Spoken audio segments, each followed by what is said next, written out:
Hi, Rocco. I'm finally here. I'm on time. I know you're proud of me. All right. Everybody say something.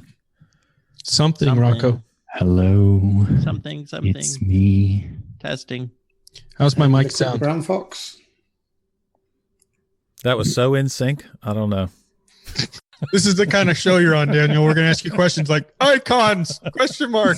Yeah. Stuff? That sounds great. Stuff? I'll say yes. Yes. Good. All right. Is everybody ready? All right, Rocco. No clowning around this time, man. This All is right. serious. Okay. All right. Oh, wait.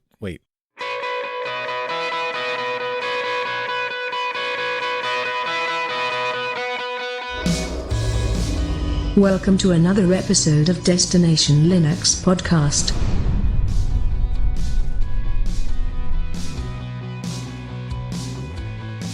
Welcome to episode 62. This week, your hosts are Brian, Zeb, and Michael. And we have a special guest, Daniel Foré. How you doing, Hey, Daniel? how's it going? Oops, I'm doing good. How are you doing? Awesome. We're so happy to talk to you, man. For those that live under a rock and don't know who you are the founder and one of the main developers of Elementary. You've developed several apps on your own. You're a writer. You write music. You have a YouTube channel. You got every social media outlet under the sun. So before we get into the questions, I got a quick fire question for you. First distro ever. The first distro that I ever tried was Corora Linux. It was the XGL live CD demo. Nice. Wow. Rocco, I don't think that should have been the first question. When I was going through his history here and looking it up, the first question that really came to my mind, the first one I actually wrote when I did this document is, why does he have to be so freaking talented? I know, right? What's that quote? Something about talent is just sustained practice, right? There you go. That's it. Kept practicing. Yeah. Just keep doing that thing you want. Why do you have to do so much practice? I can't stop, won't stop. Well, if that logic's true, Rocco, shouldn't you guys be good at Rocket League by this point? Okay, next question. I am. That was my question. But my next question, Daniel, is I was listening to another interview earlier in the week, and you talked about in the interview that you had started with Linux forking Nautilus, and one of the things that you were doing when you were forking it is to beautify it. So at that point, when you think about Elementary, you think about how beautiful it is. So I kind of find it interesting that that's how you kind of started, was beautifying something to begin with. But what is that process, or what was the moment when you were forking Nautilus and working on it and beautifying it? You're like, you know what? I'm just going to make my own distro. Well, I guess the way that we kind of approached it, because back then it was, I think actually the first project that I really contributed on was probably Docky. But so at the time I had like near zero development experience, right? And so there was actually another developer that was interested in coding for Nautilus, but I had just started pushing out designs on DeviantArt, and we were looking a lot at like how much of the window of the file manager was used for UI controls over content. And so we're really looking at like, how can we maximize the space used for content and make the UI controls not so crazy. But the point where it turned into like we should do a distro is when we started to have like a suite of apps. We started attracting attention from different people who were like, yeah, we should really concentrate on making really great apps. And we had enough people together that we were like, okay, how do we distribute these apps? And at the time, the only way to distribute your applications was to like get them upstream into like Debian. And that's pretty clunky. And so the fastest way to get our apps into people's hands was, we'll spin a distro and pre-install them. Nice. Makes sense. Yeah, that follows up to the next question is, since you wanted to make a new distro, there was already existing DEs like GNOME and KDE. What made you decide that you wanted to do your own DE instead of just using one of the other ones? Well, the first release that we actually did ship with GNOME 2. And at that time, it was when GNOME 3 was like first starting to come out, and Unity was first starting to come out, and there was a lot of like kind of I don't know if division's a good word to use, but there was a lot of people in the ecosystem that were like, hey, this is a time for us to rethink what we think the desktop should be like. And we weren't really super excited about those directions that different people were going. And we thought like, well, what do we want it to be like? What do we want to do? What would we do if we could do anything? And that's how we built Pantheon, was kind of looking at like, what is everybody else doing? What are the things that we like from the desktop that we have? And what are the things that we wish we could do? Right. So that because of the DEs were already in these massive changes, it made sense to just, if you didn't like what they were going with, it would make sense to just go out and make your own, because you'd have to do so much work to compensate for whatever they're doing anyway. Yeah. It's like everything's changing anyway. This is a really good point for us to think about what we want to do. Sounds good. All right, so the interview that Ryan had mentioned was on Nerd Continuity, I think it was. Yep. And, you had mentioned about Gentoo being a starting point for learning how distributions work, how Linux works itself. So is that a better option, or maybe a different option than, say, to learn Arch? Or is there a difference in learning Arch and Gentoo, and would that be better in learning to code? So I've actually never run Arch before, believe it or not. Wow. Yeah. But I guess I got into Gentoo just because Fore was based on Gentoo, and I wanted to see like how it worked more. And for me, like what I got out of the experience was realizing all the different parts that make up the desktop and how modular everything is, and kind of the realization that like when you're running Windows, it's monolithic. You just get this one big thing, and that's how Windows is. Yeah. And when you're using a Linux desktop, and especially something that's more like Gentoo or Arch, you get to kind of go through and go, okay, starting from this base, this kernel, or just getting to Bash, or then you go, okay, well, I want to have Windows on my screen, so I need a window manager. And, if I want compositing, then I need a compositing manager. But maybe I want a tiling manager, and you can do that too. And then you think about like, oh, well, I want a lock screen, so I got to add a lock screen. And it really shows you that everything is made up of tons of different parts. I want to go back a little bit to another question, because in the Telegram group yesterday there was a discussion amongst them talking about when should people go off and create their own distribution. And we have one point was there are so many distributions out there right now. I wish people would focus more on solidifying what we have. And then the other point of view is, this is the whole point of Linux, that we have all these choices. Being in it, being a kind of a foundation distro at this point, like Elementary is. What is your take on the balance between that? Should the people like you who are talented and have the ability to do this stuff be focusing on creating their own distros? Do you wish there was more kind of collaboration going on in there, or refinement of the products that you have within Linux? I think that from the outside looking in, it probably looks like people are more divided than we actually are. We have conversations with people from different distros all the time, and talking about like the different tools that we're using or how we can collaborate. Sorry, I can't talk.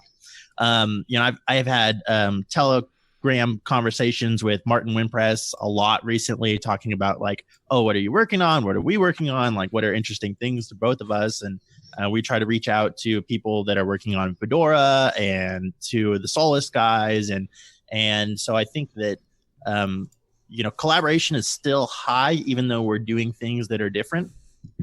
And I also think that if you have an idea that you really want to like pursue and find out where it goes, then I think you should do that, because even that we see stuff like Unity, where a lot of people look at Unity and Canonical and they go, wow, like they did a bunch of work for no reason and it failed and now it's bad, right? But it's not really like that. Like they did a bunch of interesting research and development and kind of put this product out into the world, and people looked at it and received it in different ways. And all of us learned things. We learned things that we could do better, and we learned things not to do. And by them doing that experiment, it made all the other distros better. Nice. That's a great way of looking at it. So kind of a follow-up question going back to where we were. You, besides being just a developer, you also obviously create music, and I listened to some of your music. It was great. Thanks. What are some programs that you use? Because people love to know programs they can use in Linux to do stuff. I assume you do all of your music development within Linux at some point. So what are some programs that you use for your music? So I wish I could say that I did all my music stuff on Linux. I know. It's not there yet. I don't feel like.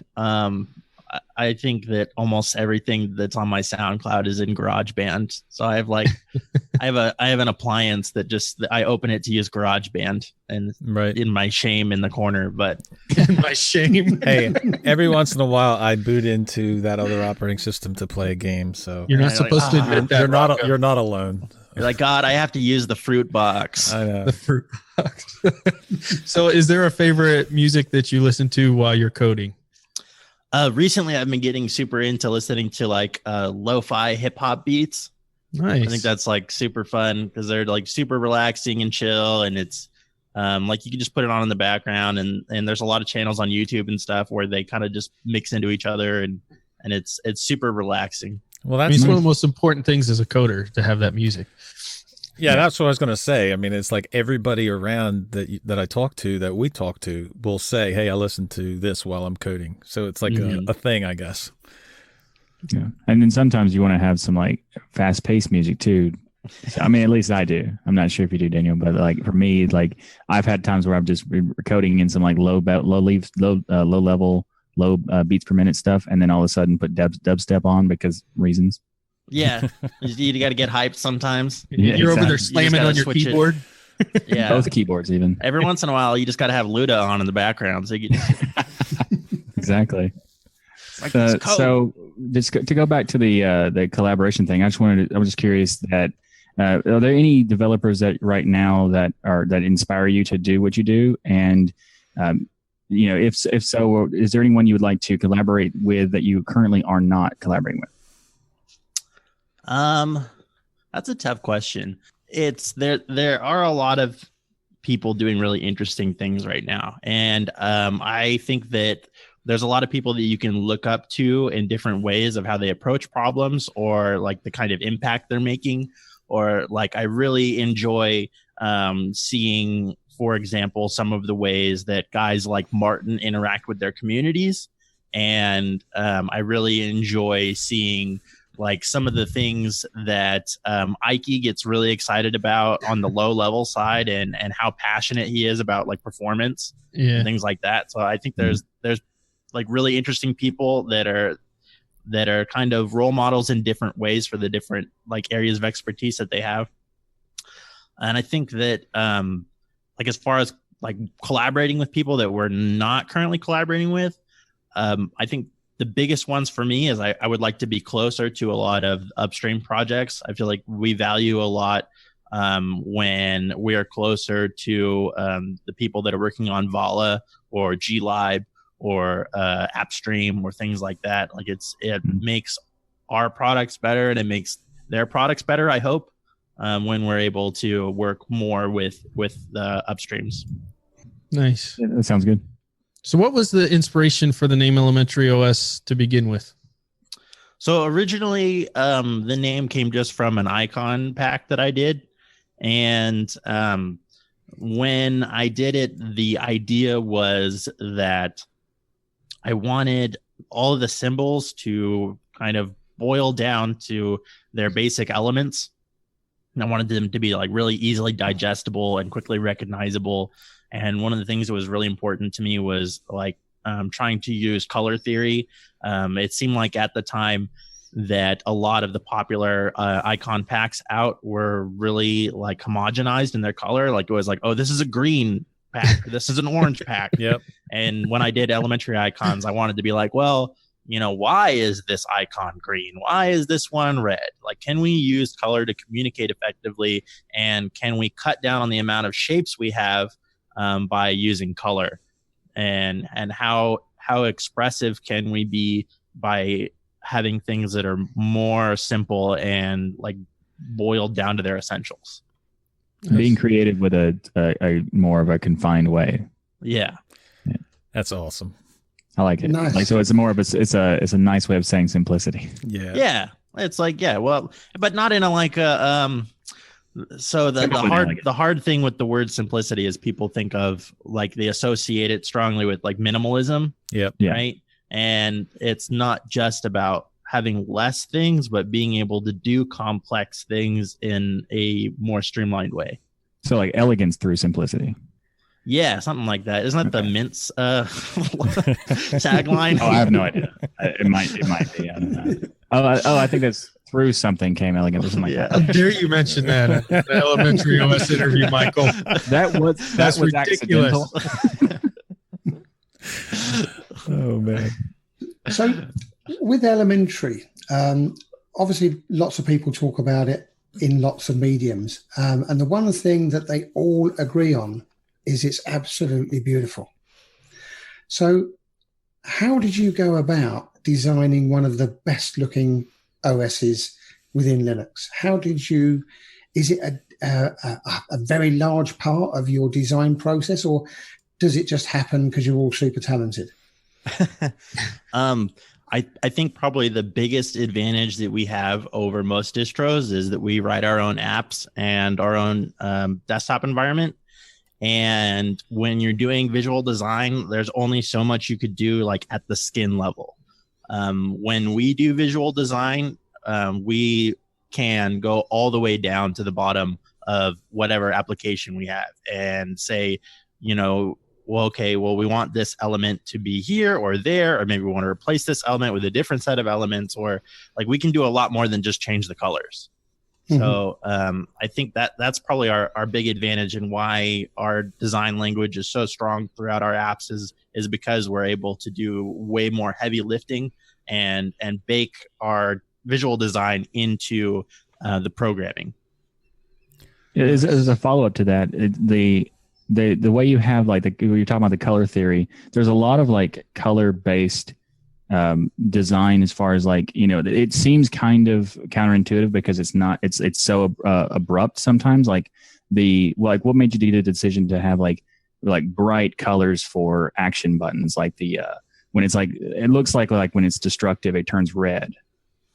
Yeah, so that's actually something that I think GNOME started doing first. Okay. But I think that's become kind of a common pattern, though, in a lot of other platforms too, right?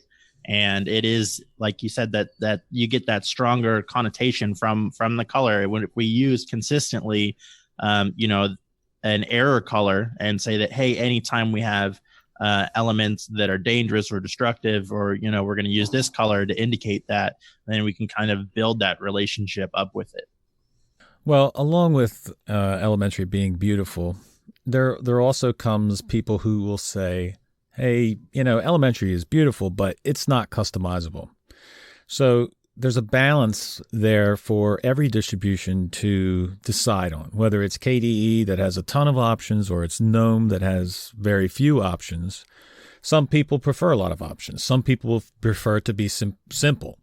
So I've heard you talk before about human interface guidelines and what you focus on when you're developing elementary. So can you tell us, or tell the listeners, what you mean by human interface guidelines and how you strike the balance of options versus simplicity? Yeah. So a human interface guideline is kind of just a set of things that we agreed upon are probably good ideas. And most platforms have them, and it just kind of describes like ways to deal with common situations. And so like one of the things that we have in our human interface guidelines is we talk about like how you should structure an alert dialog.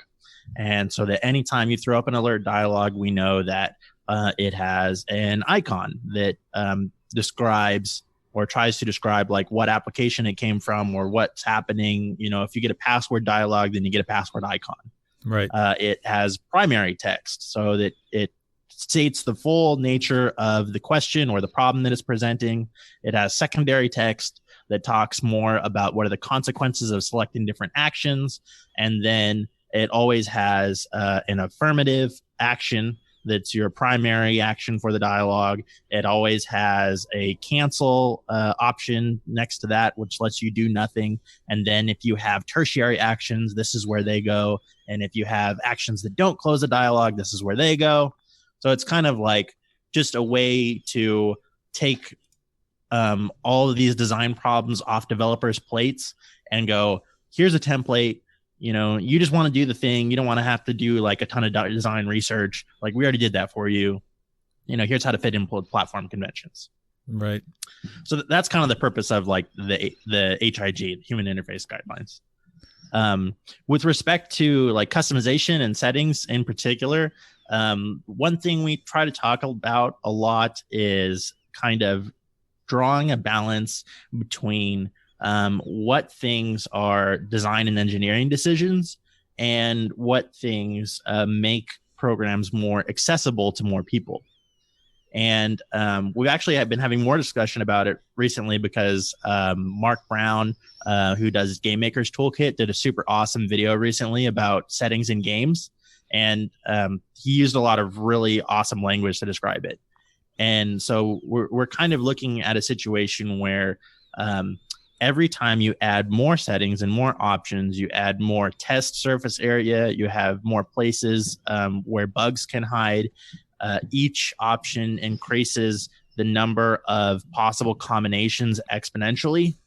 So it becomes really difficult to deliver quality software when you have a ton of options. So we have to kind of look at it from a technical perspective there, but also from a human interaction perspective.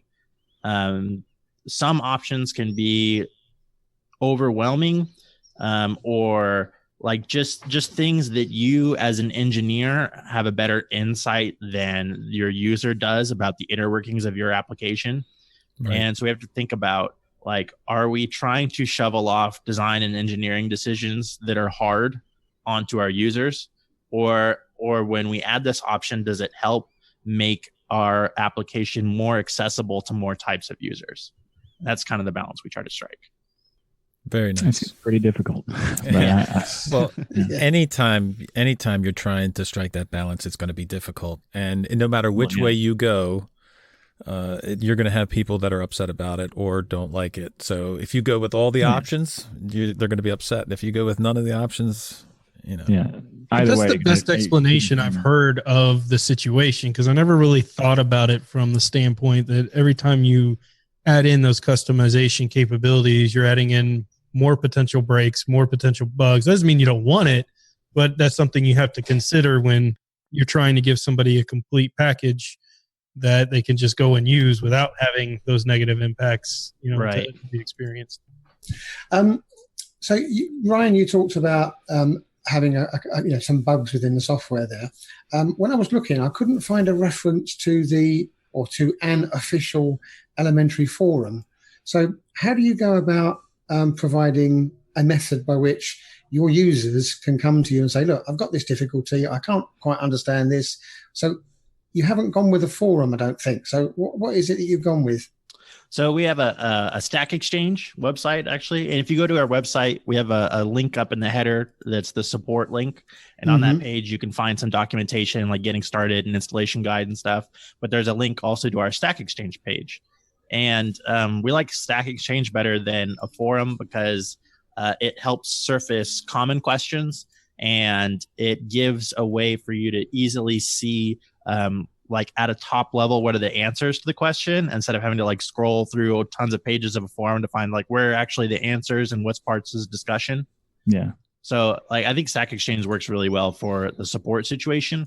But also, I think like a forum sometimes just tries to be a catch-all, and we have like different types of communities.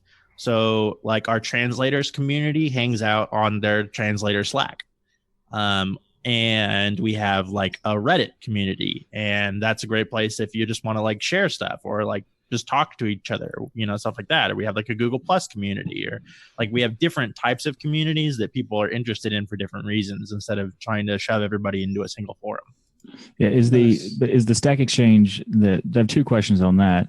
But is is the Stack Exchange for elementary kind of like the way Ask Ubuntu is, where it's a community-driven thing, or do the developers jump in as well? It's mostly a community thing. I think that sometimes you'll see developers jump in. Like I've definitely seen Jeremy, who is the files maintainer, answer questions there. And I think David Hewitt, who generally contributes to a ton of different stuff, but he's been doing like a lot of work on like photos and code. Like he's jumped in there. And that's cool. My follow-up question for that is, how did you convince Stack Exchange to let you do to have a Stack Exchange? Actually, there was a proposal that somebody else did. We weren't even thinking about it. Someone just came up like one time and shot over an email, and he was like, "Hey, I created a proposal for a Stack Exchange. Like, what do you think?" And we were like, "Oh yeah, that's awesome." and nice. So we just kind of like put it out on all our different social media accounts, and they have like, you have to meet a certain amount of people that say they'll be involved with it. And there's like some requirements you have to go through and stuff. But yeah, I looked into it one time to try to make one. And I was like, oh, that's too much effort. I'm just yeah. And they have like certain requirements to get out of beta. We've been in beta for like 3 years on it. Oh my gosh. All right. Well, speaking of current beta stuff. So Juno is currently in beta and it's coming. We've been talking about Juno on Destination Linux for like the past couple past couple episodes. And there's a lot of really cool things that are coming in as far as features coming in Juno, like nice improvements, cool animations and stuff like that. And I'm just curious, what are the changes that you're looking forward to the most? I mean, one of the coolest ones that's like a super subtle and simple thing is just having nightlight. Like I really dig that because, if I'm up late, I really enjoy having nightlight on my phone. And especially because like I'm pretty sensitive to light and I get headaches, staring at the screen too much. So it's super helpful when you're just like, I need my screen to be as red as it possibly can be right now. Turn the brightness all the way down. Like, yep. Is Nightlight like a custom built thing into Pantheon, or is it like using Redshift in the background or something? It uses the GNOME settings daemon tool for that. Yeah. And nice. I think the way that it's implemented is they do it like through color profiles. So like if you take a screenshot or stuff like that, it won't affect it. Nice. It's only on your display. It's not like it's overlaying an image or anything, which is pretty cool. It's funny because that's one of those tools, Nightlight and ones like it, that I didn't use for years. I didn't have it for, a decade before, but now I can't imagine living without it. It's just one of those tools that's kind of come up and it's so useful, especially when you're working on things late at night.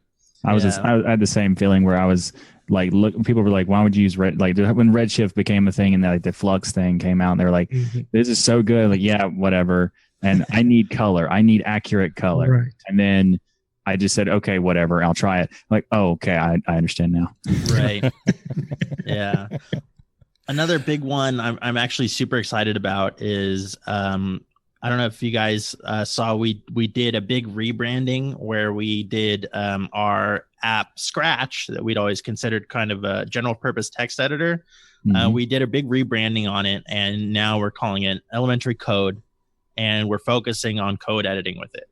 And when we first made that announcement, a lot of people were like, okay, you changed the name, so what?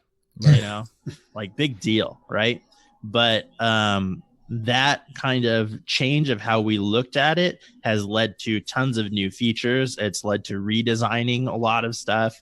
It's allowed us to focus and say, okay, this is outside the scope of editing code. So drop that, cut that, whatever, this is inside the scope. So maybe this shouldn't be a plugin. Maybe this should be a core part of the app.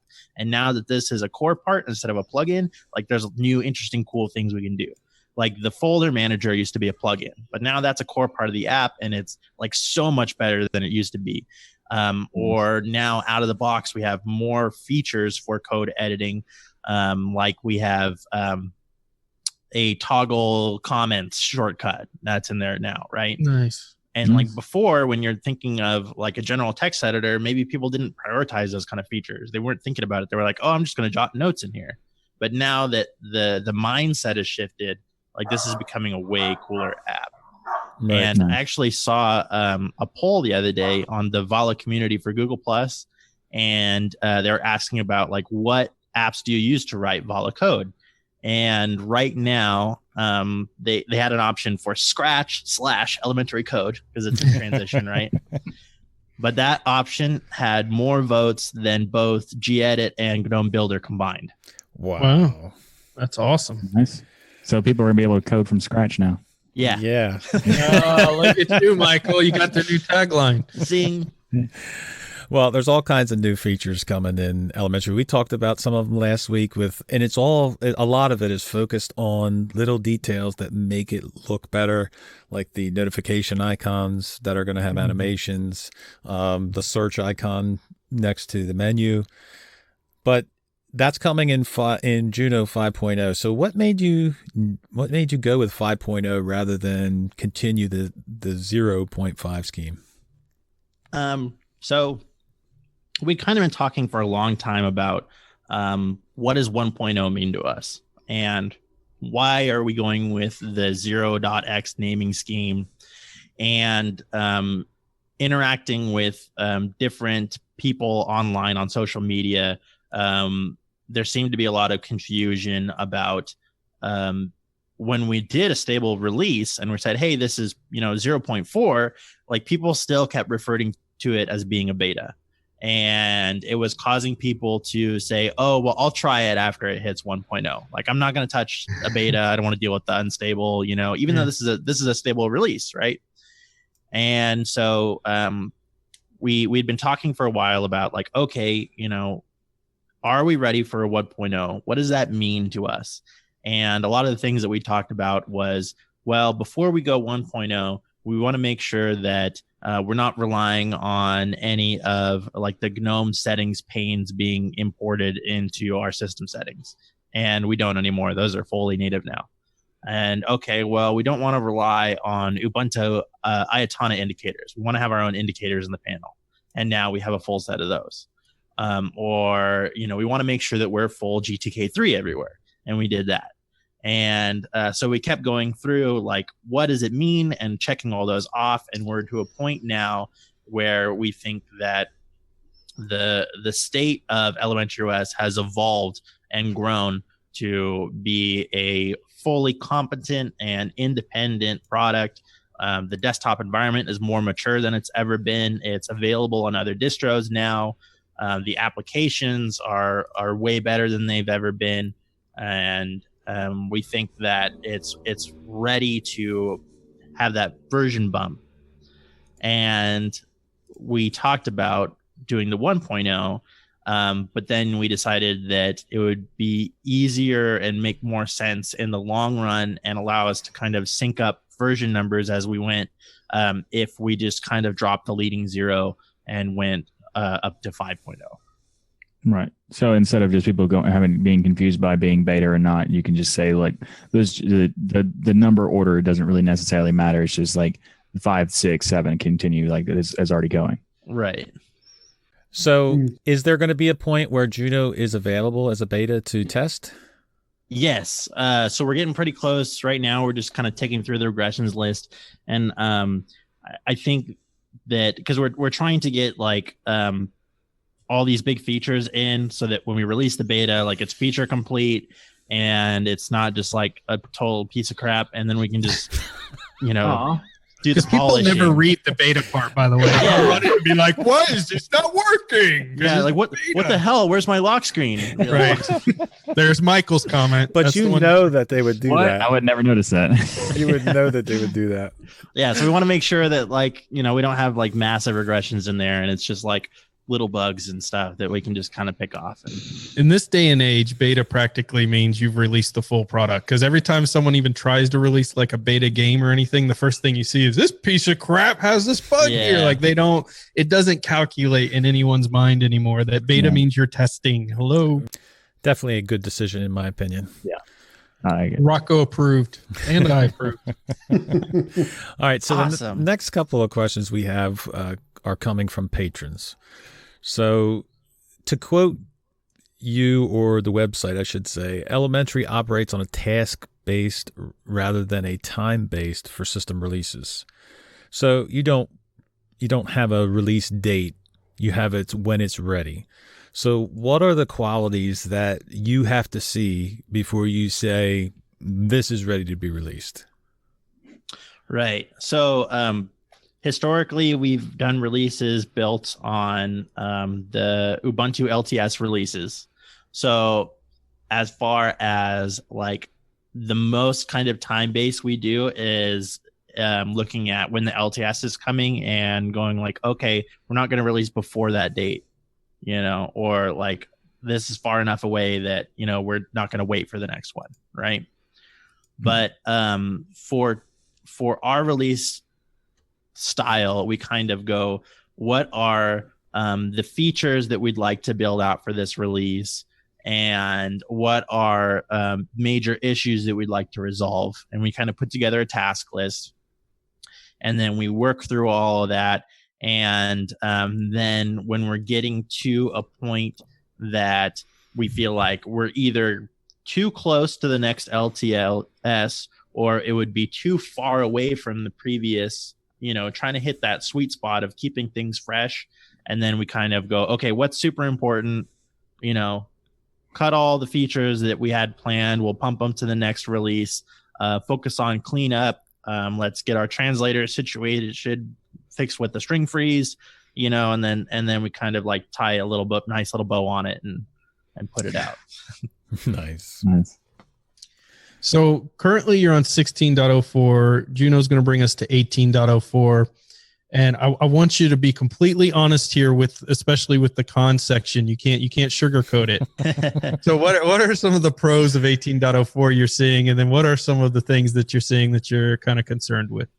Well, anytime we move to a new base, there's always like the struggle of, yay, we got a ton of new APIs, and crap, we got a ton of new APIs. So it's awesome because we're able to do new features like Nightlight that weren't available before. We're able to do more with GTK being on the latest version. We're going to get better hardware support and better performance from a new kernel. So there's a lot of cool stuff like that comes from being on fresher repositories. And also any work that we had done with upstreams that we're waiting to trickle down onto, right? So like the way that it's set up with us having to get packages from upstreams, we could have done work with an upstream like a year or two ago, and we're waiting for the new release before we can use it, right? Gotcha. So like that's something that is really cool about bumping up to a new release. But also when we do that, then there's a lot of like, okay, what broke? Like what APIs changed? Yeah. Oh man, this dbus interface isn't available anymore. We have to find out what the new name is, or, the GTK CSS API changed. And so what do we have to style differently? Or like trying to track down regressions is like a huge con when we move to a new base. So no specific head scratchers, but just overall. And like specific things that we had to do with this one was, like I said, the GTK CSS changed a lot from 1604 to 1804, which is really good, but it also was a lot of work. Yeah. And I tried to get ahead of that early, so that we had something usable, so that people could be running the daily ISO, because the style sheets are like so involved these days that like you can have a completely unusable system if your style sheet isn't good.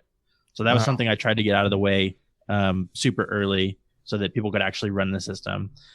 We've had changes to dbus interfaces for things like uPower, which meant that like for a while the brightness sliders didn't do anything and stuff like that.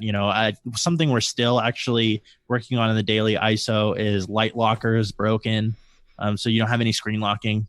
So we got to get that fixed.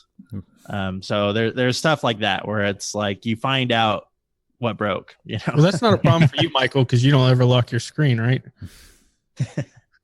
Or does yours never go into sleep mode? Correct. One of those ones I know you don't utilize. Pretty much never in either one of those. You're like, hey, elementary's good as it is. Just ship it, man. You don't even have to worry about that feature for Michael. Yeah, I don't need a lock screen or suspending or hibernation. Is good to go. I do. Keep working on it, man. So another patron question was, it related to something we talked about earlier about the icons. So that the main question is like, everybody knows that the elementary is one of the biggest reasons why elementary is considered beautiful is because the icon set is so well done and so cohesive. But the only negative I've ever seen people talk about is that when you add a new application that is not a part of the icon set, it kind of just doesn't flow well at all. And like a lot of people do add applications that are not, haven't been considered to be put into the icon set. Is there any plan or, future roadmap that you would consider adding icons that are not necessarily using the elementary style, but would like make them look better in the dock if they were to install them? No, our stance on that is kind of like it would be totally unscalable for us to try to do that. It would be a never ending project because there's always going to be like an infinite amount of new apps. What we're trying to do instead is we're trying to work with developers who are publishing their applications in App Center and give them tools and templates and advice and write articles. And we built actually recently went through and did a way more expansive color palette to try to make it easier for not only third-party developers, for ourselves as well, to make like gradients that make sense, that match and look like the ones that we use in the other icons, or like try to make sure that the rules are really clear and try to make it easy for people to ship icons that look right.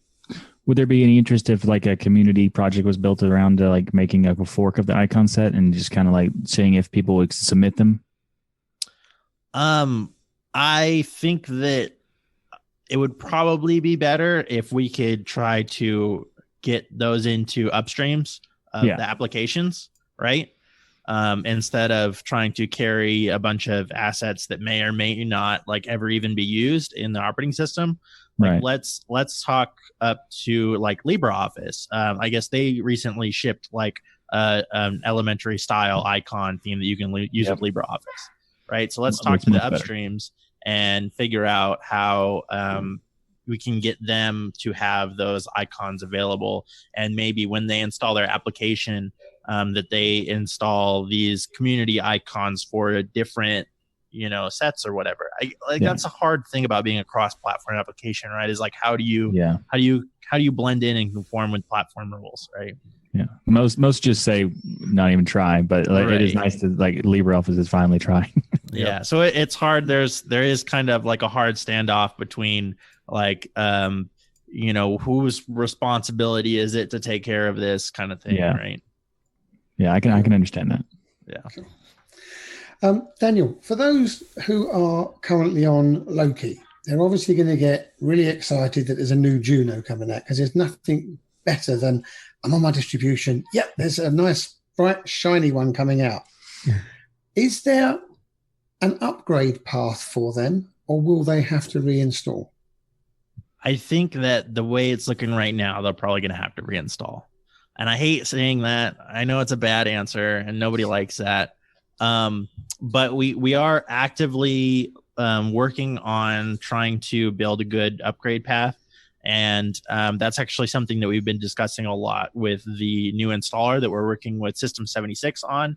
And there's been a lot of discussions about more like atomic style installs, where we're trying to figure out like how can you cleanly separate and upgrade the base operating system and preserve like the user settings and things like that. And some of the major challenges that we have right now are with things like externally added software repositories, and how when you have no knowledge or expectation that if we try to upgrade those, like will it just completely break package management on that user system? And also like, the PPAs might not even be compatible with a new version anyway. Right. So like I think as far as I know, like Ubuntu just straight up like disables all of them when they do an upgrade. Right.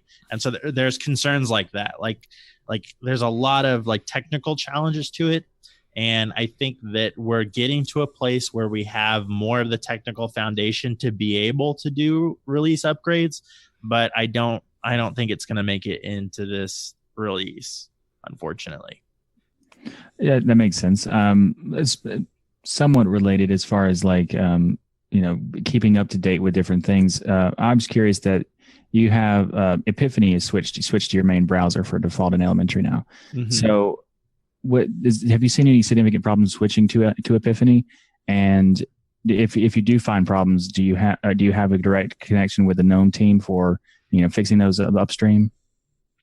Yeah, actually, the main developer for Epiphany hangs out in our Slack channel, and he's super cool and responsive. And Nice. That's always convenient. yeah, and If upstream is downstream all the time, that's great. right, and so like one of the things that was super awesome going into this release is in Loki we carried like a big old patch set to do all kinds of stuff and change the UI around and do various things in Epiphany to kind of make it do things we wanted. And so this time around, when we went to upgrade to the new version of Epiphany, we were able to drop like a ton of patches. A lot of stuff like made it upstream features and options and things like that it's just way more maintainable for us. And it's cool that, those kind of features and stuff made it into everybody else that's using Epiphany. And Nice. And yeah, it's just Michael's been super cool about like, hey, how can I help you guys, and what can we do to make Epiphany better for elementary OS users? And actually he gave a talk at QuadEC about it, and like he's super cool. So Now in Epiphany, I haven't really utilized it as a main browser before. I mean, I played with it within elementary, but then I go to what I'm used to, where I have all my settings at like a Firefox or something like that. Is Epiphany a one browser solution? Meaning, if you want to watch Netflix through it or DRM content, does it have that capability yet, or would you still have to have a separate browser to use that type of content? I don't think DRM playback works. I'm not sure because I don't really watch Netflix on my computer. But I don't think that works. But in the new version, there is Mozilla Sync support. Nice. So yeah, if you're coming from Firefox, or if you have Firefox on other devices, then you can use Mozilla Sync with Epiphany, and it'll keep all your stuff in sync. Which That's is cool. pretty cool. So that helps That you is move awesome. really quickly. Yeah. Yeah, like I think that. that's like a killer feature that stops a lot of people from using a native browser, is going like, well, it doesn't work with all my other stuff, right? Right. So hopefully that'll open the door for more people to be like, okay, cool. Like I get all the like native UI good stuff, and I don't have to abandon like all my settings and history and all that stuff. Yeah, that's huge. I mean, when I was playing with it, I was like, wow, this is gorgeous, but it doesn't have my bookmarks. So let me go install Firefox and sync all those across. But now I won't have to do that. That's pretty awesome. Yeah. I love that. Also, I like the Epiphany has this one hidden feature that I wish they would make more like less hidden, where you can have like web apps built with Epiphany. Mhm. And like it just like the individual session based web apps like in Epiphany is so fantastic that I have it just installed just for that feature. Yeah, I think that something that's really advantageous about having a native web browser is that we know that it's being tested. Like we ran into a huge problem within the last few months, and I think it's still not fixed upstream, where Google Chrome tried to do some browser detection or some desktop environment detection, and it decided that if you're on elementary OS, when you maximize the window, you don't need window controls anymore. And there's nothing we can do about that, And of course, people get mad at us, and they're like, "Well, why is it broken on elementary OS?" And we're like, "I don't know." Let me pull up my direct line to the Google headquarters and get it for you immediately. Yeah, it's also super convenient. They made their own toolkit for the Windows, so that's even more impossible to mess with. Right. So we talked about collaboration earlier. We've had System 76 on. You mentioned them in a prior comment, but Elementary and OS and System 76 coming together seems like a beautiful thing to me, and a great combination of talent. So can you tell us about how this relationship with them got started? How did you guys get synced up? Yeah, so the first time I met Carl was at UDS a long time ago, and he was super excited. I had no idea who he was, but he came up to a table at the bar. We were hanging out, and he was like, "Hey, man, check out this laptop. Like, this is super cool." And he's like, look at all, like, it's all like super native, built for open source and everything. And he was so excited about it. And I was like, "Oh yeah, how much is it?" And he told me, and I was like, dude, I can get a MacBook for that price. and that's how I met Carl. And you were not very sensitive to him showing. I had no idea. I had no idea who he even was. I felt broke like his heart, as man. soon as he walked away, the guy sitting across the table, he looks at me and he goes, dude, he's the CEO of that company. I was like, no. You know. If we ever have him on and we ask him what's the worst experience of your life, that same story's gonna come up. I have a feeling. Yeah, but no, they're super awesome, and like I met up with Carl a bunch of times at other UDSs, and it's always been cool to like see what he's working on. He's like super passionate about hardware and really interested in taking full advantage of it and trying to push hardware support and capabilities for the Linux desktop. And they're super interested in like being at the cutting edge of like machine learning and engineering and stuff like that, which is super cool and inspiring. It's awesome to talk to them about like the projects that they're working on. And so Cassidy James, which is one of the co-founders of Elementary, he actually started working at System 76 as I think he was working as a front-end web developer at the time. And then when they decided they want to do Pop OS, it was just kind of like oh, hey, like maybe you shouldn't work on web stuff anymore. Like, let's do this instead, you know?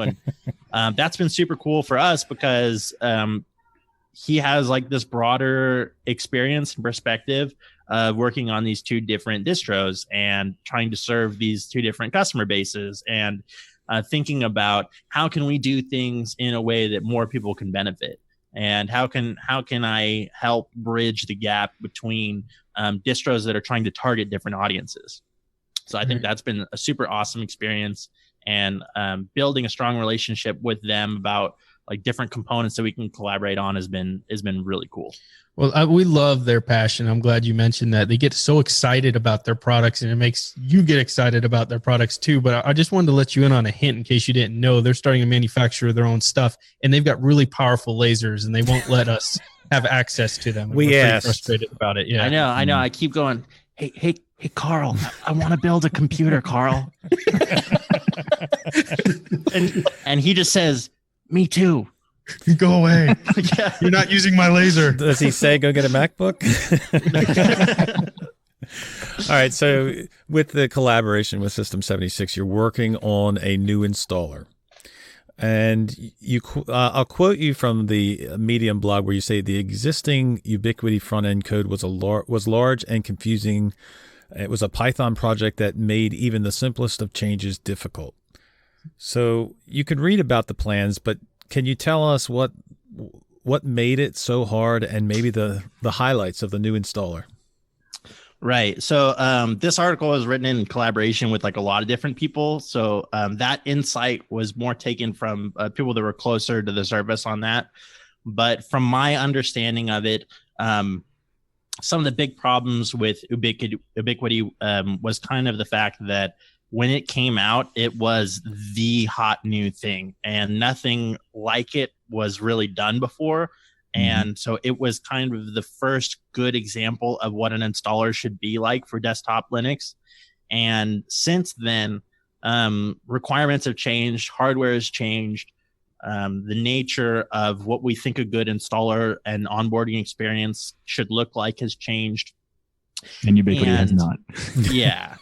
And there's also a lot of problems from them in that they have to service all the flavors. And if a design change in Ubiquity isn't possible or beneficial for all of the different flavors, then that's like a really hard sell, right? Yeah. You're asking all these different downstreams to do big work so that you can make Ubiquity better for you. Right. So the biggest difference between Ubiquity and the new installer that we're working on is that we kind of looked at it and we thought that the way that OEM installs are done right now is like a whole separate process. And the problem with that is that we don't know how good our OEM installs are because we never install that way. We're never testing it. We're using it regularly. So we want to take this approach that every install is an OEM style install. And that solves that problem for us. But it also makes it easier for situations like, which we hear this from our users all the time, is I downloaded Elementary OS and I put it on a computer and I gave it to someone else, right? And that's an OEM style install, right? Because that person afterwards is going to go set it up. They're going to create their user. They're going to log into their accounts. They're going to go through their whole own onboarding process, separate from the installation process. So that's kind of the major differentiating and thing about it, is splitting up installation as one process that might be performed by a completely different person than onboarding. Nice. I've done that myself, actually. Yeah. Yeah. So another collaboration that you've had with System 76, and this is not really specific to Elementary, but it's like for the wider Linux community, is the Secure by Default campaign that you're trying to push. So how are you going to get generic Linux users like me, bit of a cynic, never used a VPN, never encrypted my hard disk, don't see the reasons why I have to? How are you going to go about pushing this initiative and making me sit here and think, do you know what? They're right. I do need to encrypt my stuff. How's your approach, and how are you finding that at the moment? Yeah, so this is something that Cassidy actually came up with and has been working on a lot. And one of the first things that I think started the conversation was when people started looking at like HTTPS and presenting that in web browsers. And we have like different little mantras that we try to use internally a lot to keep us on track. And one of them is this design principle that Dieter Rams put forward, which is good design is honest. And when we talk about being honest through good design, what we mean is that when we tell users something, like that should be a true and factual representation. And so when we tell a user that HTTPS is secure, that's not really truthful. HTTPS is good, but it's not secure. It's just better. Using HTTP is less secure.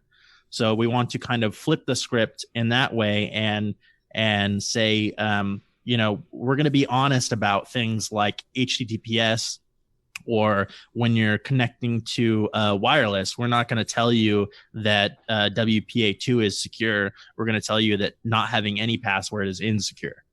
And so that's kind of where the Secure by Default campaign started, was talking about how can we be more honest with our security language.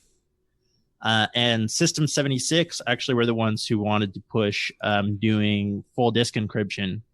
And we started talking about ways of presenting that in the installer in a way that is transparent and simple and easy, because people are using full disk encryption on their phones and tablets and their other devices, and they don't know that they're using it because it just works.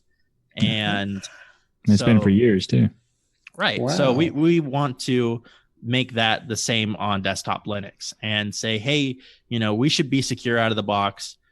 We should be honest about how we talk about security things with our users, and let's figure out how we can bring security to our users through usability decisions. Nice. So is this going to be like the Pop! OS secure by default? Is that going to be a like just on that you don't have to choose it in the installer, or is it going to be a part of the installer as well? So right now, the way it's set up is there's a screen in the installer that you get to, and it sells is probably not the right word, but it like shows you, strongly like, hey, suggests. Yeah. It shows like, hey, this is disk encryption. This is what's good about it. This is the potential negative effects of enabling it. And there's a big old blue button that's like, yeah. And then there's a little gray button off in the corner that's like, nah. Nice. We thought about doing that. Like, no, I hate security. Right. So are there any other, I love the collaborations. Is there any other work going on with System 76 that you can talk about? Well, one thing that we're really interested in is they've been, so they have the benefit of having like a hardware lab, right? Mhm. And that's something that we totally do not have as a distributed team. And so I abuse Cassidy all the time by going, hey, can you test this in the hardware lab? And they've been testing a lot of stuff with multi-display and high DPI and the kind of conflicts that they have there. Like when you have a high DPI display in your notebook, but you connect to like an external low DPI display. And how do we make this work nicely with X, which has no idea what DPI is? And so they've got a lot of interesting work there around this high DPI daemon that throws up a dialogue and asks you like how to deal with different situations, or tries to automatically deal with situations that it knows how to do. And so trying to make that support like much more fluent in the X world that we live in right now. And so that's something that I'm really interested in trying to look at how we could use that in elementary OS too. I like your overall plan here, because if you keep bugging him enough, he might just send you a whole load of computers for free, make you leave him alone. That's genius, man. Why didn't we think of this? I'll just put him up in the background, and like every time I go on a podcast, it'll be like sponsored by System 76. Yeah. Love it. Nice. Like, yeah, maybe I'll convince Carl to pay me to play video games or something. I'll be like, hey, System 76. Hey, that'd be awesome. That'd be great too. You just twitch it, Right? But so the collaboration is becoming like more apparent. I think it's probably been around for a long time, and it has been in most cases, but it's been a lot more, I guess, more public now these days with all the different distros and the different projects and companies that are all working together. Do you think that this is going to be something like in the future that we're going to see more and more of it? Or, you know, I guess really, how could we get other projects to be more open and public about doing the same things that you're kind of doing with System 76? Yeah, I think actually I have to thank Martin Wimpress a ton for kind of his insights about publicizing things more, because we do a lot of stuff in the background, and then people, because we're not talking about it, they're like, hey, why don't you do that thing? And we're like, oh, we are doing that thing. It's like, well, you didn't tell them. How do they know? You know, like they don't know that, right? Like unless you go out there and you write the blog posts and you let people know what you're working on, like they don't know, right? Yeah. And so we have to view the lens of this outside observer and say, like, what are the things that we want people to know that we're doing? And what are the things that like project the values of who we are as a company and as a volunteer community, and like the structure of our organization? Or like, what are the things that we see people saying that we want to let them know, like, hey, you know, this is what we stand for, or this is what's coming next. You know, and trying to be way better with our communication is, I think, something that more and more open source organizations are learning is super important in order to have like happy volunteers, and in order to have happy customers, and in order to build good relationships with other organizations. I agree. Well, one of the things that has been getting some press recently, both negative and positive, is the Elementary's team to push towards the funding of their projects. And this can be seen on the Elementary front page, where it says, you know, please purchase Elementary OS. And more recently, into the introduction of your software center, where there is both free and paid for apps. So what is it from your perspective? Why did you feel it was really important to start going down this route? And how did you get that balance so that it wasn't like whack in your face, but was a nice, subtle introduction? And just explain a little bit how that came about.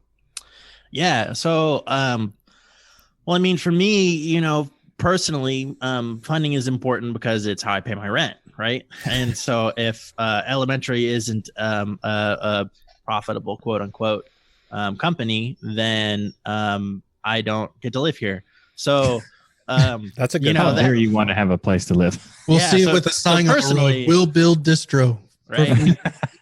So personally, that's important to me, because if Elementary gets funding, then I get to do the things that I love to do and get paid for them, which is pretty cool.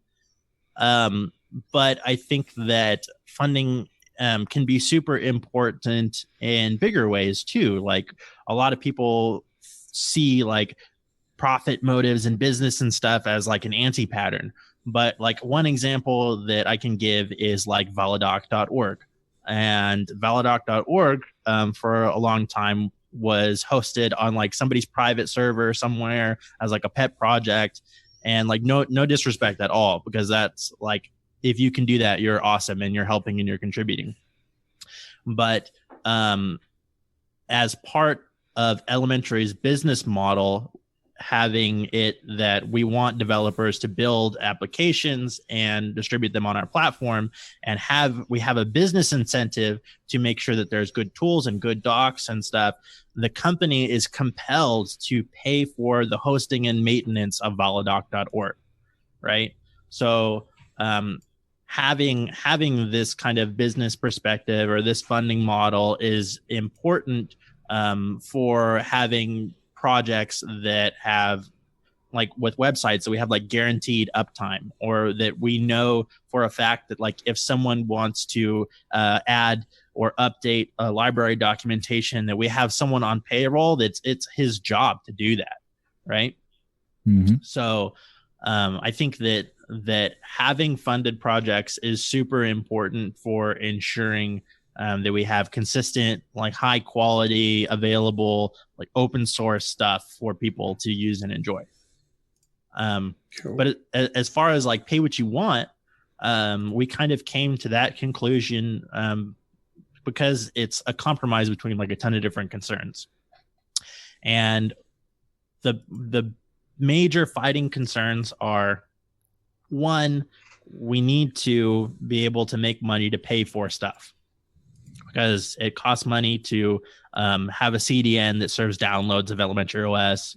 It costs money to have the servers that build the applications for App Center. And it costs money to run payroll to have the people that do the things. It costs money to travel or to buy hardware for testing, so we need to be raising revenue somehow, and it needs to be consistent. So things like crowdfunding don't really work, because we need to consistently raise like a couple $100,000 like on a regular basis, and that's a lot to ask. And on the other end of the spectrum, we want to make sure that the software we develop is widely available, and we don't want to lock people out that are in countries where the value of their currency doesn't really allow them to participate in the market. Mm-hmm. We don't want to lock out people that are just impoverished wherever they are, or students, or like anybody that's just like, I just can't really afford access to quality open source software. We don't want to lock those people out. We want to take care of them. And there is like kind of a socialist leaning to the pay what you want system, where we're saying like, we're trying to strike a balance between, we need to raise funds from people that are able to help us do that, but we don't want to lock out people that are not able to do that. And we saw like a lot of success with the Humble Indie Bundle and stuff like that. And we thought, let's try this for Elementary OS. And as soon as we switched over to that, we had like 100-fold increase in revenue, which sounds like a lot, but it's actually like, it was like nothing to like something, Right. Yeah. But it's enough. It's enough that I get to do this as my job now, which is super awesome, right? And it's enough that we get to pay for our infrastructure and things like that. So now, one of the things that always struck me as a little odd was like and it's not just Elementary, it's all of them, when they are asking for that donation, it's at the point that I'm downloading it and I'm like, I don't know if I want to give you money yet. It could be horrible. So I always wondered why there's not like a reminder with afterwards, like, hey, do you want to donate to this project? Because that would be the point after I started using it, after I downloaded it, that I'd probably be more likely to be like, yeah, this is definitely worth some money. Yeah, and we've definitely struggled with the idea of like nag screens and stuff, and nag screens. Yeah, well, I mean, that's what they are, right? Called. So, when we try to talk about that kind of stuff, the feedback is usually like, no, don't do that. That's what's going to make me not want to use this. Right. Interesting. But with we did talk about some changes that we're going to make in App Center, which are trying to get that workflow, like you said, of some people will go through and they'll download it for free the first time because they haven't tried it before. These are indie apps they've never heard of. They might not like it. They don't know yet. And so they want to be able to try for free. And then there are a lot of people that are willing to come back later. And so we need to figure out, like, how do we remind people and give them opportunities to come back and support these developers without being annoying or interrupting their workflow, things like that. So the method that we're going to try in App Center is that we're going to reprompt at update time. And so when you go to run updates, then you'll see the same, we call it the humble button right there in your updates view that'll either allow you to say, hey, I want to pay the suggested price, or if you want, you can still just put in 0 again and say, no, not this time. Interesting.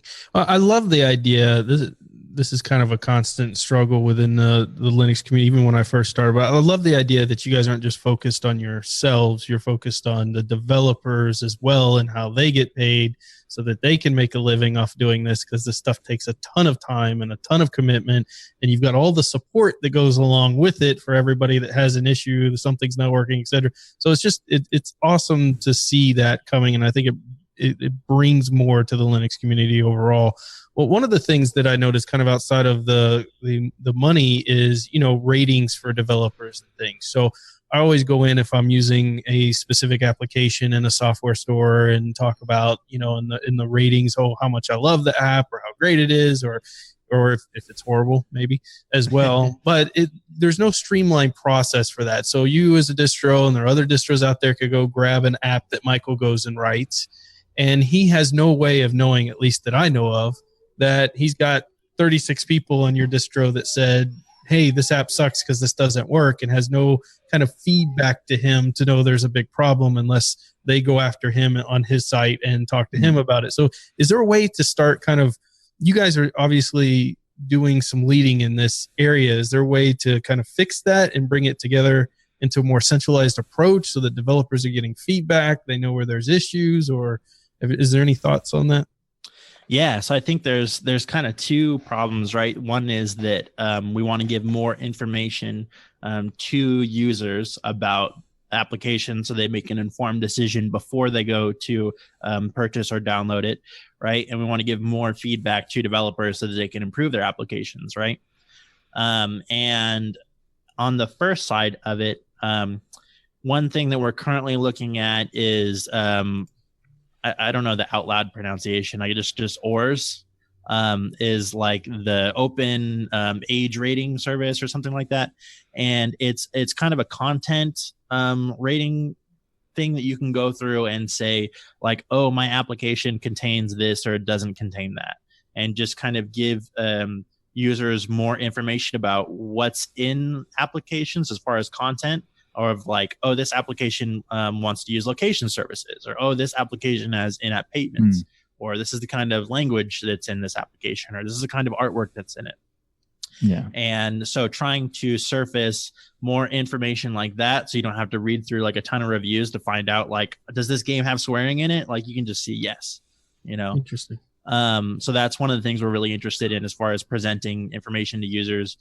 We actually spend a whole day in the whiteboard room on the last App Center sprint talking about ratings and reviews. And it's just such like a complex project. I feel like that we need to have a whole nother week-long sprint just to talk about ratings and reviews. Because like current review systems aren't that good. And I think that people are slowly deciding that like star ratings are bad. We see like Netflix switched over to just like the thumbs up or down, and like YouTube goes that way. And like, so everybody's kind of coming to the conclusion that like, okay, maybe star ratings don't tell us the information that we're actually looking for. There is a website called Slant that does a really interesting thing where instead of asking people to write free-form reviews, they ask them to submit pros and cons. Mm-hmm. And then you can upvote or downvote, those pros or cons. And so it's trying to cut down on like duplicate information. And so there's a lot of interesting ways to try to surface information. And that's good for developers too, right? They don't have to wade through tons of duplicate comments, right? Yeah, No, that's amazing, because you think of like the Android store, you've got an app, 33,000 5-star reviews, and then you go and look at it and there's like 500 negative ones, or the latest ones released that are all 1-star, but because it all gets kind of calculated in together, you really don't know that there's something really wrong with this. You just assume 35,000 5 stars, I'm going to download it, it's got to be great. But you don't see all the potential issues of the people trying to say, hey, there's a big security hole here, and nobody else is realizing it. Or you make a great app and then they'll say 4 stars because this one tiny typo, then you can't get the other one. Right. But one thing that we actually have heard from developers and kind of watched that's been really cool is just for the fact that developers can release on their own schedule, and that we do have a link in the footer of each page that's the report a bug link, and it goes directly to that developer's GitHub page. There has been a faster feedback loop where users can go in and report issues, and a developer can make a new release right after they fix it, which is super cool. And I think that's a leading edge that we have on like a lot of other distros right now. I need to submit my app to the App Center then. You do. Yeah, because the developers have this tight feedback loop, and we hear developers on other platforms complaining all the time about like, oh, I fixed that bug like 2 years ago and it's still not in Ubuntu. Right? I have that all the time. There's nothing you can do as a developer about that, right? Yeah. Especially when I go to different distros, I try out new distros and I look at the App Center and check out my app because it's in every distro. And then I look at, there's the reviews. Fixed it. Right. And that's a super frustrating experience, both for the users and the developers. So trying to cut that feedback loop back and turn it into a positive experience of like, I reported an issue and it got fixed. This is awesome. I love open source, Yeah, that's what we try to do. I try to find as many people who have comments as possible, but like dealing with like repos and the speed of repo updates is not fun. Yeah. So I think in the future, something that might be interesting there is looking into how we can bring the experience of filing issues more into like a native way, or more in like a survey format, or offering other information to developers and like kind of an apport style, so that when you submit an issue report through App Center, that we can tell you things that users may not think to tell you. Oh, nice. That would be very helpful. Yeah, like if we could give you like a printout of the G settings keys that are associated with your app or something like that. Like, okay, I'm definitely submitting soon. Like that's not in there right now, but those are the things we're thinking about, right? Well, I mean, even if you think about it, that proves that you're being innovative in a space that I consider frustration just instantly, to the point where I've kind of given up reviews in the app stores for things because like they're either out of date, make ridiculous claims for applications that are not even close to what I'm doing, or just what. But as far as like the getting involved in development of elementary, there's a tool on your website you link to called BountySource. And I've never used BountySource, but the idea of it sounds fantastic. And I was just wondering how well has it been working out for you, and you like using it for BountySource for elementary? So BountySource is pretty cool. For people who don't know, it's a way that you can take any issue in a bug tracker, and you can pop that link into BountySource and then say like, hey, if this issue is closed, I will give whoever solves it $50 or $100 or however much. And people can collaborate and build up a larger bounty. So you can get like 10 people throw $5 at it, kind of thing. So it's kind of a cool way to crowdfund solutions for specific problems. If you're really interested in not just general funding, but trying to get specific features or specific problems fixed.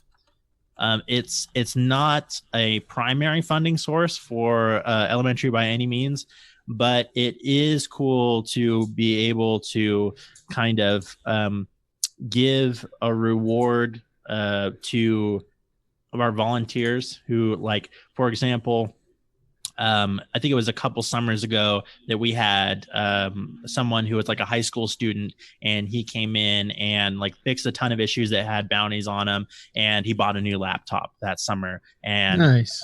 instead of having to go like get a meaningless summer job somewhere else, like he was able to write code and earn money for writing code, which is pretty cool for a student.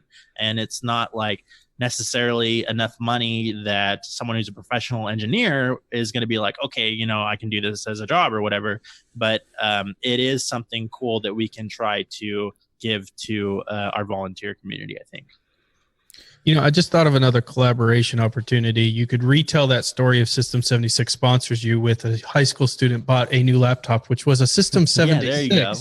It happens to be the Gazelle line, and sorry.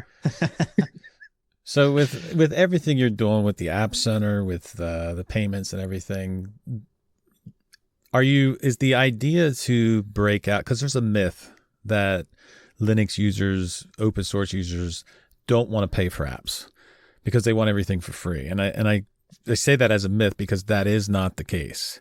So is that the goal of doing that? Well, I wouldn't say is that the goal, but I think you are breaking through that myth, I should say, like that. Yeah. Well, I mean, I hate to say that statistically, I think that's true.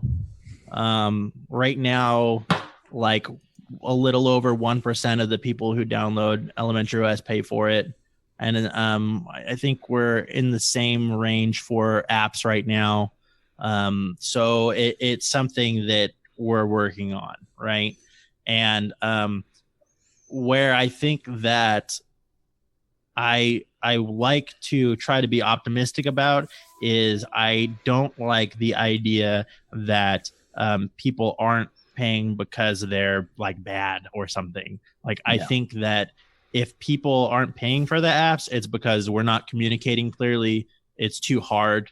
There's something that we can do to make it easier or more clear, like why they should pay for these apps. Because if they can get them for free, like why would you pay for that if you can get it for free, right? And so we need to communicate, like, what's the value proposition? What do you get by participating here? And make sure that things are streamlined and not make it frustrating or difficult, because if it's more difficult to pay for the content than it is to go get it somewhere for free, then nobody's going to want to go through that process. Like there's so many examples in other industries of things like Netflix where it's like, I'll pay the subscription. That's super easy. Now I can just stream stuff all the time, where it's like by hitting this convenience and having a sane price point, you can totally build a business out of content that people can get for free, but it's more difficult or less convenient. Yeah. There's also the benefit of for a long time that the Linux community was very rarely asked to pay anything anyway. Mm-hmm. So like just by asking, I joined a project at one point and asked how many donations they got, per year or whatever. And they were like, well, we got like $10 ever. Yeah. And I was like, wait, why? What do you mean? They're like, we've never asked them. People just send it. Like, well, okay, let's see what happens if we ask. And then we asked, and then just it continuously comes like every couple of weeks or so. There's at least a few.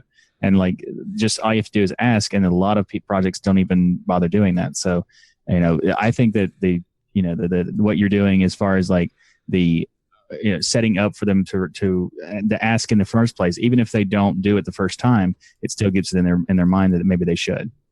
Yeah, and I think that there's totally a lot of room to introduce the idea of, hey, we should fund open source development, and to kind of pursue a culture shift, and not from a place of thinking that people don't pay because they're bad or wrong, but thinking from a place of like, this is an engineering and design problem, and how can we solve it?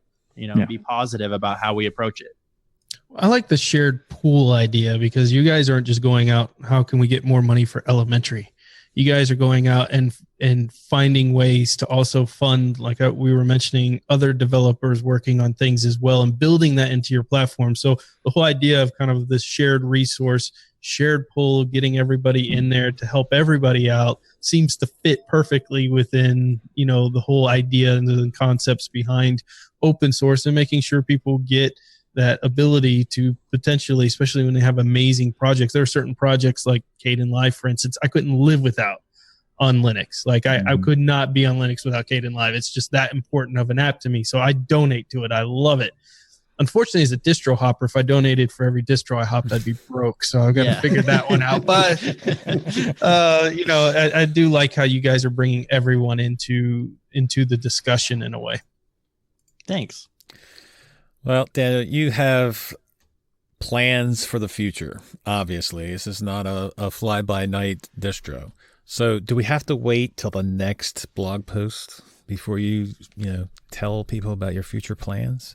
Yeah, give us some goodies. Maybe some hidden Easter eggs. So the things that are coming down the pipe right now is, well, I actually have a draft up that just needs to be scheduled that talks about a lot of the technical work that we've done. A lot of people think that we just do like design work and we don't do any technical work. And so I have a blog post that talks about like we have shifted many of our projects over to the new Meson build system, and that we've done some work upstream there to make Vala support better.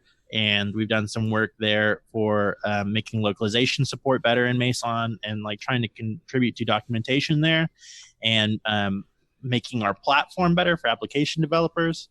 And what are the differences that we've made under the hood? Like, what are the big changes that we're going through on a technical level and not just a design level? So that's a big blog post that's coming out.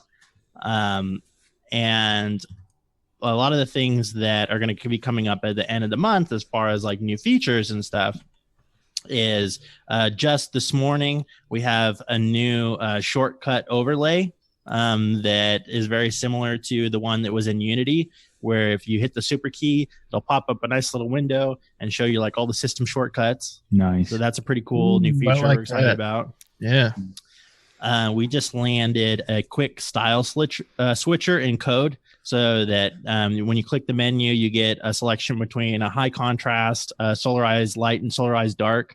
And then obviously when you use the dark theme, like the whole application goes into the GTK dark mode and everything. So that's a pretty cool new feature we're pretty excited about. Nice. We're actually landing a ton of new stuff in code. There's stuff in there for like the new the way that we did the trailing space program, strip trailing space plugin was totally rewritten because there's new features of like GTK source view, and we have like spaces, highlight modes, and completion features, and like all kinds of cool stuff going into code, like keyboard shortcuts, and like that's like a huge active part right there, which is pretty cool. Bluetooth has some big changes coming to it because the GNOME Bluetooth wizard isn't a thing upstream anymore. So we kind of looked at like redesigning how we connect to Bluetooth devices. And so it's super easy now when you open up system settings, like it'll automatically search for and list all the available Bluetooth devices in the area. And you can just one click, pair with them. And beautiful. Nice. Like that used to be a pain for me, at least. I used to hear it all the time in the comments on videos. Does Bluetooth finally work in this distro? Does Bluetooth work in this? And now I don't hear it as much because there's been a lot of work done on it, which is great. Another one that we just landed that I almost forgot about, which is actually a really big deal, is that now we have when any application tries to use the GeoClue service to get your location, we'll throw up a window telling you what application is doing it and giving you the chance to either allow them to do it or deny them from accessing your location. Nice. That's awesome. Nice. And then you can go into your privacy settings and you can enable or disable that at any time. And it tells you like the level of access they're requesting too. So that it's not just like, oh, a weather app, sure, I'll give them my location. And then they're like trying to find out your street. Like it'll tell you, like it wants to know this level. And then you can decide, do I want to allow that or not? I like the level aspect, especially considering most of them are just like it's either there or not. So Like it's much better to be able to actually Fantastic idea. I love it. So we're trying to be really, really more transparent and helpful and give more power to users in terms of privacy like that. Brilliant. So talking of help, how can other normal people like myself help you Elementary OS? I mean, obviously the biggest help is going to be donations to make sure that you can continue with the infrastructure and all the rest of it. But are there other ways that we can help, give time? You know, what do you need help with at the moment? So if you go to our website, we have a link up in the header that goes to our Get Involved page. And it's a big old page that talks about like all the different ways that you can get involved with Elementary OS. And if you speak another language, like getting involved with translation, super helpful. And English UK and English Australian are other languages. So it'd be totally awesome to, you know, make sure that we use the bin and all that kind of stuff, right? So we always need help with localization. And like you said, funding is obviously super huge. Like the more funding we get, the more in-person meetups that we can do, the more people that we can hire on. If you want to help us support other people that are using Elementary OS, that's also super awesome. Like getting involved as a contributor on Stack Exchange is super helpful because there's like 10,000 daily active visitors of that website or something crazy like that. So having more people going through and like checking for duplicate answers or things like that is always super helpful. And then, of course, like if you're a developer, there's links there for our GitHub page, and we have links to bountied issues and issues that we consider bite size, which are issues that you should be able to solve like in a day with like minimal knowledge. You know, it's like starter issues. And then we actually have a bunch of issues that are tagged needs design also. So if you're a designer and we need help with UX work or visual design or anything like that, then you can go in and we try to frame out like, this is what the problem is, this is what the different concerns are. And if you see an issue that has questions that need answered, then you can go in there and ask more, and we'll try to give you more information to help you get involved with designing on Elementary OS too.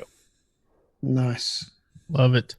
So listen, you've made it through our gauntlet of questions, but there is one more question. And right now, like we're rating you really high. We like you and all this, but this could totally just tank the whole interview. Make or break it. Yeah, this is a make or break question. Uh-oh. Are you a gamer? Yeah.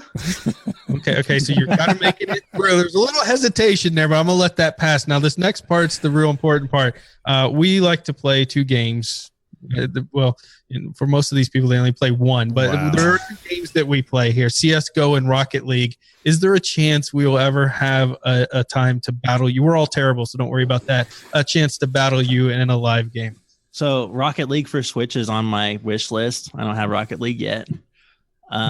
Or CS:GO. I don't have either of those games, but I would totally want to play some games. I do have like Mario Kart and stuff like that, like your standard, like the Switch is my console, but Nice.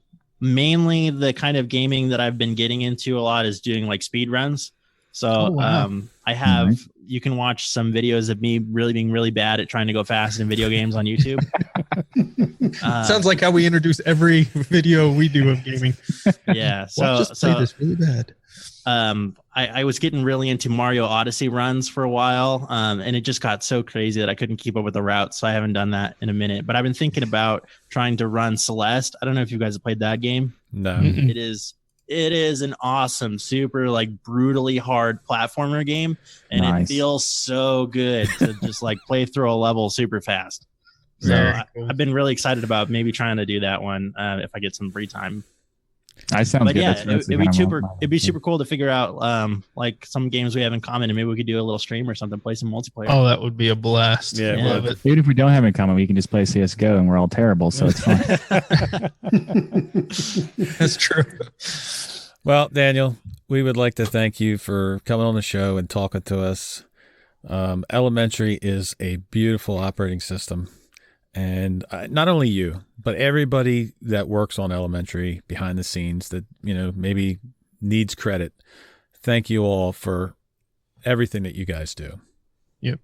Thank you very much for having me on the show and talking about all this stuff. Well, we look forward to covering more events happening in Juno and when it releases. But until then, everybody have a great week. And remember, the journey itself is just as important as the destination. Thanks, everyone. Bye-bye. Thank you for listening to another episode of Destination Linux Podcast.